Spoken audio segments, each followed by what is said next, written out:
तो चलिए इस क्वेश्चन को समझते हैं कि एक फंक्शन डिफाइन है x does not equal to 0 के लिए x square sine 1/x and x is equal to 0 के लिए फंक्शन 0 डिफाइन है। अब मुझे इसकी कॉन्टिन्यूटी चेक करनी है x इज इक्वल टू 0 पर कि ये 0 है या नहीं है। ठीक है, तो फर्स्ट ऑफ ऑल हम अपने अल्टरनेटिव जो मेथड है हमारा हम उसको यूज़ करते हैं। हमें पता है कि LHL is equal to RHL और फंक्शन की वैल्यू वो अगर इक्वल होती है तो फंक्शन उस गिवन पॉइंट पर कंटिन्यूअस होता है।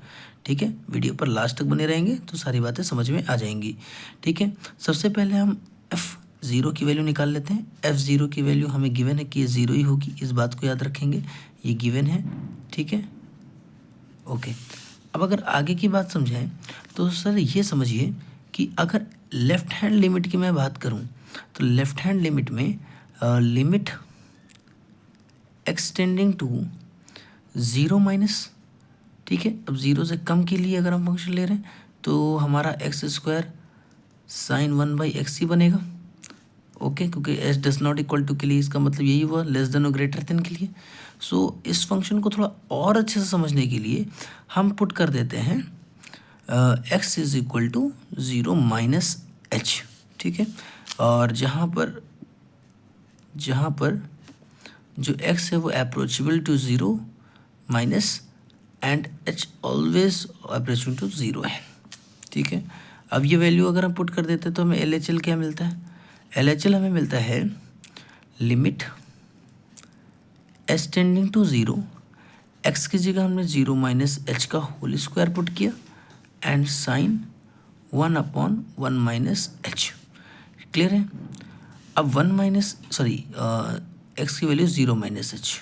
ठीक है, तो 0 माइनस एच। अब एक बात समझिएगा, हम लिमिट की वैल्यू जो भी पुट करें ना तो LHL इज इक्वल टू, जैसे ही हमने यहाँ 0 पुट किया तो ये 0 हो गया। ठीक है, और 0 पुट करने के बाद हमें यहाँ से मिला साइन 1/0। साइन 1/0 का मतलब क्या हुआ? 0 इंटू साइन 1/0 मतलब साइन इन्फिनाइट। अच्छा एक बात बताओ, साइन की वैल्यू कहाँ से कहाँ तक लाई करती है? हमें पता है कि जो साइन की वैल्यू होती है वी नो दैट, ठीक है, sine x always lies between -1 to +1।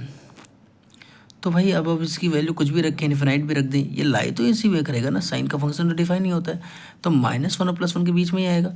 अब -1 से +1 के बीच की कोई भी वैल्यू को अगर मैं 0 से मल्टीप्लाई करूँ तो आंसर क्या आने वाला है? भाई आंसर तो 0 ही आने वाला है।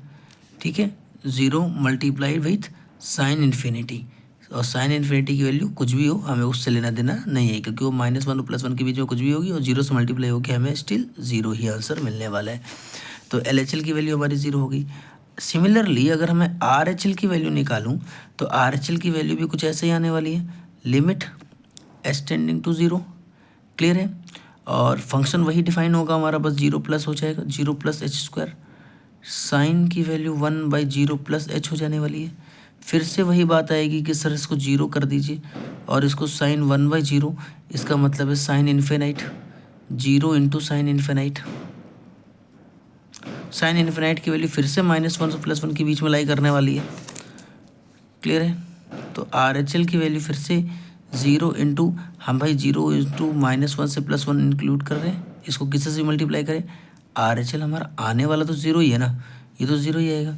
सो हमें क्या पता चला कि सर LHL और RHL और फंक्शन की उस पॉइंट पर वैल्यू ये सब बराबर है और ये सब 0 है।